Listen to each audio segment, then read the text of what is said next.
injuries. This happens every year. The training camp injuries. Like, what is the deal with this? Because I mean, maybe it's just nostalgia, but I don't remember these when I was a kid. And when I was a kid, it was as many. As a kid, it was 2 a days. I mean, a lot more work. So what is the deal? And I think what people don't realize or remember is back in the day, there were more players in camp. Now it's 90.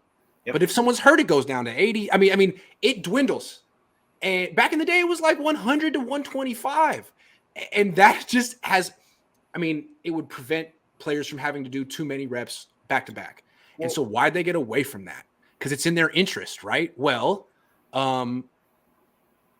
the coaches would like it, but the owners don't want to pay for it. And then the vets just look at that as extra competition. Everything the vets have pushed for in the CBAs have been fewer players on teams, fewer practices, fewer time at task, and a rookie wage scale. Everything benefits them, but they're the ones who, frankly, get hurt in training camp. So I think it's hurt the product, and I think a lot of it is the players' fault, but it's also the owners too. They actually both want it this way, and I think it has a bad side effect. The positive side, if I was even going to, this isn't even qualify as devil's advocate, but I will say this: the injuries sustained thus far, at least, have not been of the severe variety. We haven't had, now I shouldn't.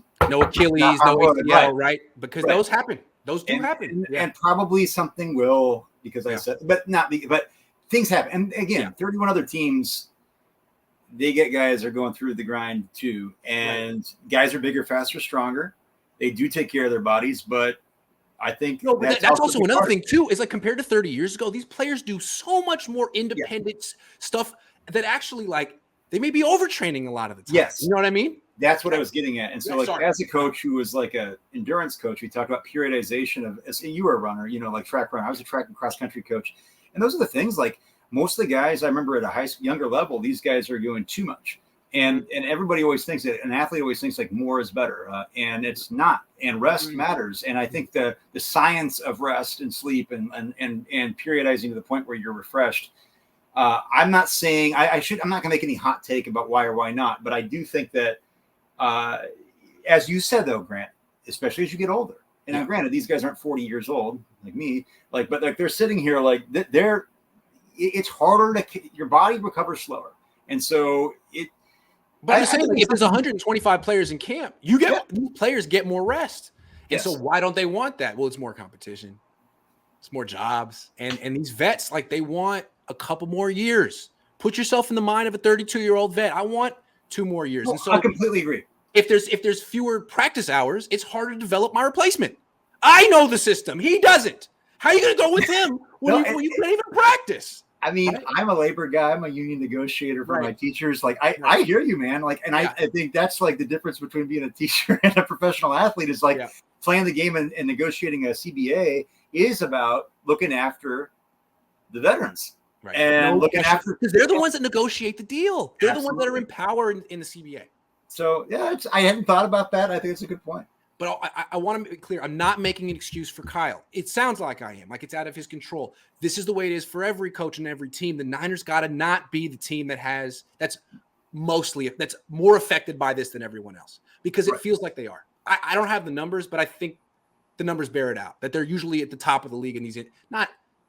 They have been at least in general. They have been at least the last 2 to 3 seasons, and I think that. Again, what is, knock on wood, encouraging is that nothing seems like we've had anything. Well, agree. Aside from Jimmy Ward's hamstring injury, which I know we didn't get to talk about, but that is my biggest concern. Today, I always do the good and the not so good. I kind of felt like doing the entire report just being like the good. 1, no one got hurt.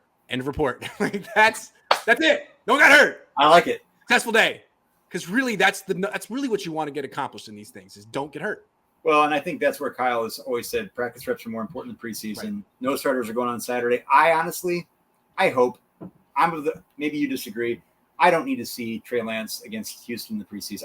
I just feel like you've gotten the game against the Packers. You're doing these joint practices against the Vikings. Is it really that essential?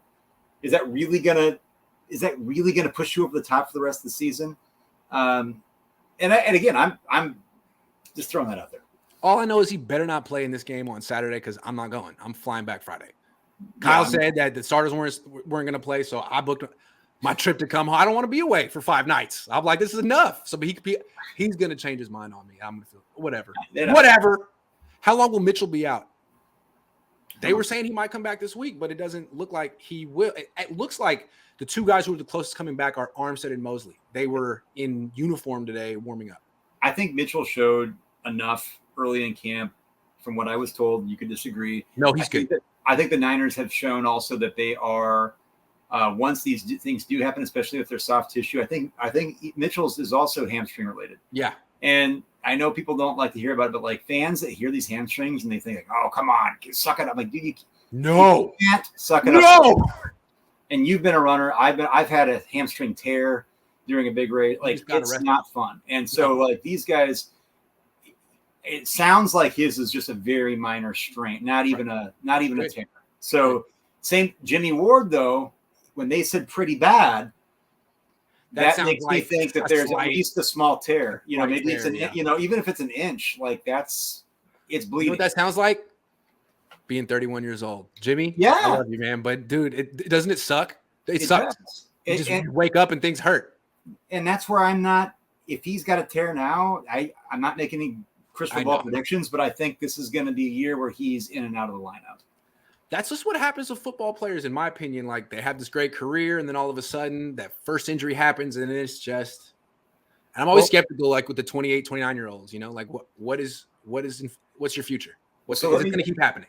Well, if I piggyback on that real quick. Sure. Jimmy Ward is a guy the Niners love. He's a lifetime Niner. Yeah.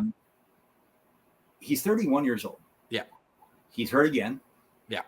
And Jaquaski Tart, a guy they could have afforded to keep. Right. $800K. Running with the threes in Philly right now. Philly. Wow. Now, so that is a position that they feel they will need to be addressed. Now, I feel that going forward, that's like they got Travarius Ward.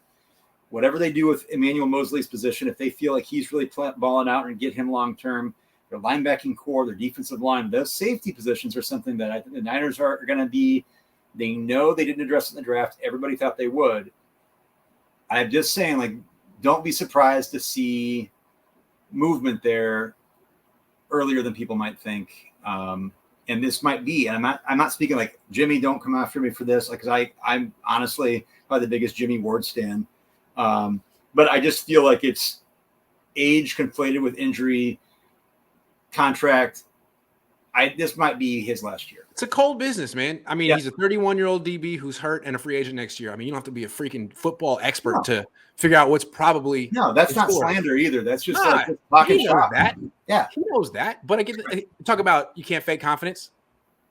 He is the most confident person. 100%. Yeah, so I don't think he's tripping on it. He knows. That's why.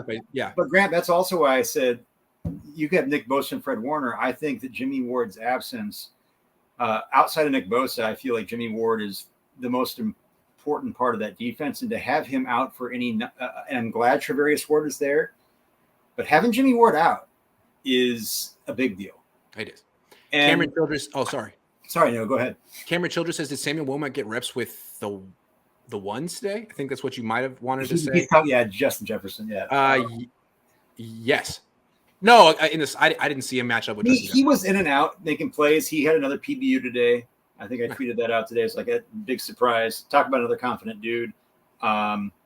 He's looked lights out on Friday, but no, like he was. I'd have to go back and look at the drills. It's hard to kind of always get on, but he did have a PBU today. Daniel Kelly is actually Jimmy G behind the screen. I think Jimmy G has more of a life than Daniel. Yeah, I think as much as that, we need to give Jimmy G more credit than that. Come on.